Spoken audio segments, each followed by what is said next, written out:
Hey guys, Desiree here. So we are not on our off-grid property this week. We are at our primary home. A lot of you guys started following me from my video 2 weeks ago whenever I showed you guys us clearing the campsite for our off-grid property.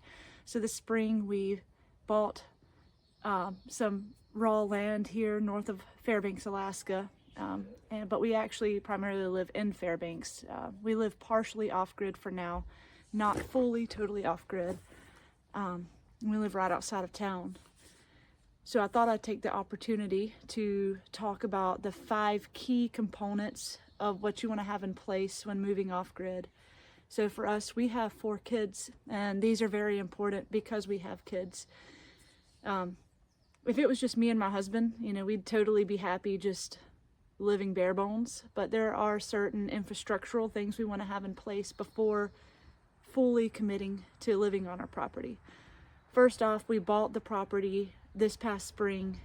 It's north of Fairbanks. It's heavily wooded. It's got lots of shrubs and stuff on it, and so right now we're just in the clearing process.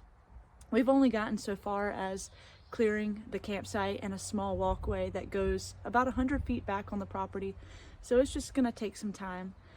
We haven't been out there in about 2 weeks, but we do plan on going back this week, and I'll make sure to get a video out to you guys. We're going to do some more clearing. The 5 things that we want to have in place before we live out there and consider are food, water, shelter, energy needs, and income. And these are important for us, especially, the basics. Everybody knows food, water, shelter. As far as food goes, right now I'm working on the trees we cut down. I'm turning those into compost to make a perennial food forest. I'm going to have raised beds. So we're on an incline. We have to keep that in mind when building raised beds, as well as when building the cabin itself that we're going to be working on. So gardening is definitely a huge component of that for us. And I garden here at our, main home that we live in now, but I do want to start building up those raised beds this year to start the garden next summer that I'll have out there. Another component of food for us is foraging, and that's a big thing we've been doing a lot lately. I've been foraging right now, early spring. We've got spruce tips, we've got dandelions, we've got, what else do we have?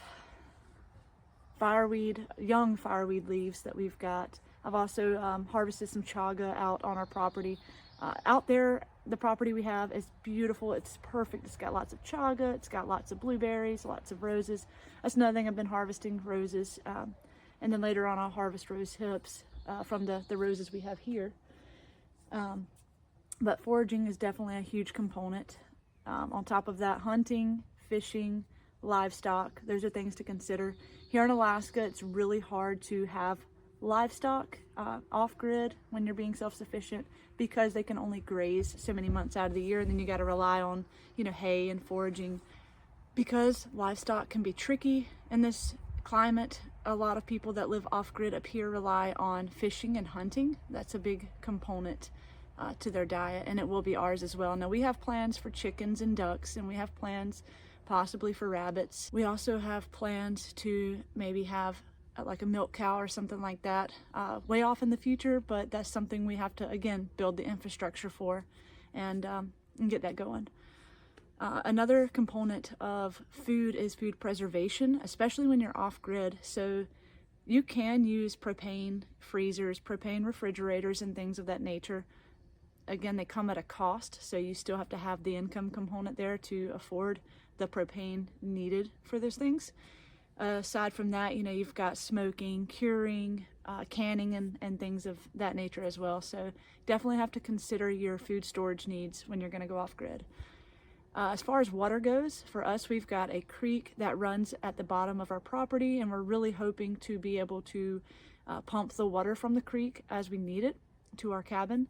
If we did not have that in Fox, which is the small town nearby where our property is, there is a spring where you can go and haul water, and it is totally free to the residents, which is awesome. Aside from that, you could have a well, which is pretty tricky up here. But if you don't live somewhere where it's really tricky, then a well is a great option, and as well as like rain catchment, using barrels and things of that nature. We'll also do that for gardening and things. And that's food and water. So the next step would be shelter. For us, that's going to be our cabin. We did have plans to buy a wall tent, and it would have been awesome. I'm totally down for it. I'm the dreamer of my family. I'll totally live in a wall tent, but you know, realistically, with 4 kids, that's kind of tricky and not fair to them, especially, you know, when they're not used to living in a tent. And it's going to take us quite a bit to build this structure, so that might be difficult in the winters of Alaska.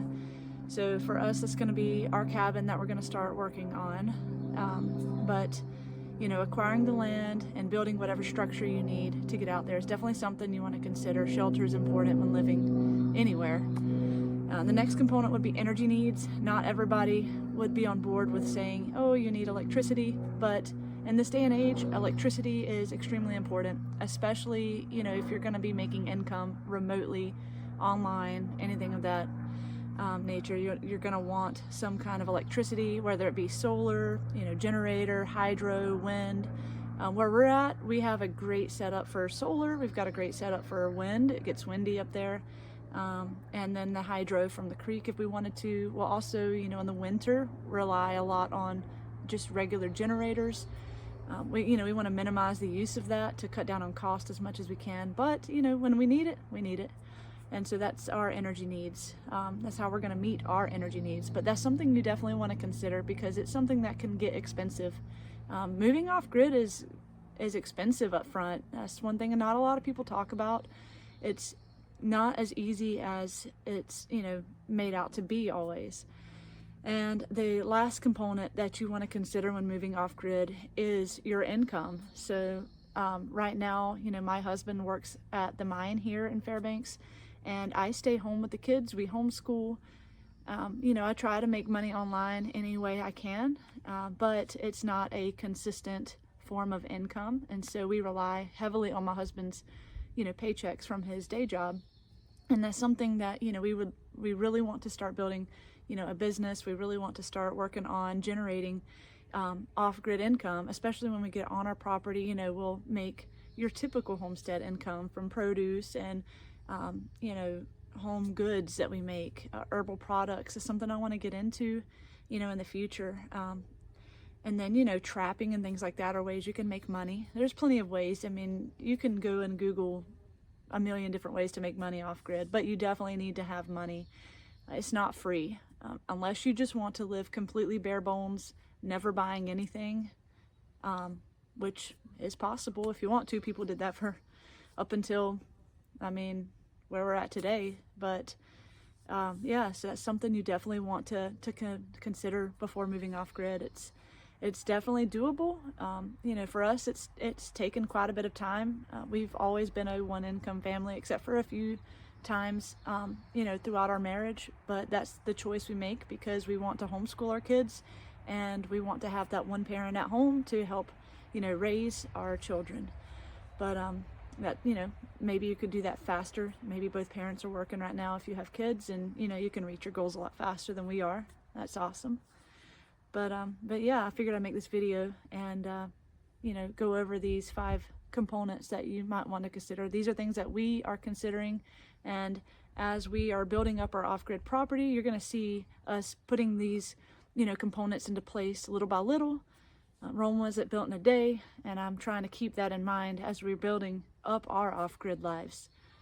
It's something I'm really excited about, and I love sharing about it. I love teaching homesteading skills. We might not be, you know, on our off-grid property right now, but that doesn't mean that, you know, we're not practicing those skills every day. And like I said, we're already partially off-grid anyway. We are, you know, on grid for electricity, but we don't have running water, so we're halfway there. Just gonna take the full delve into it, you know, whenever we get our cabin built on our land. So yeah, if you are into off-grid living, if you're into the Alaskan lifestyle, if you're into homesteading skills, then this is definitely a place to be. You know, check out my channel. I've also got a website. I have a blog that is borealismom.com, and I talk about the same kind of stuff. I also talk about outdoor recreation. You know, I love to blend outdoor recreation, off-grid living, because those are the key components of our lifestyle. We always go hiking, you know, camping. So if you're into, you know, off-grid life, outdoor recreation, Alaska lifestyle, stick around on my channel. Check out my website if you want to, and I'll make sure to update you guys when we go back to the property. Thanks you guys for sticking around this long, and I'll see you in my next video.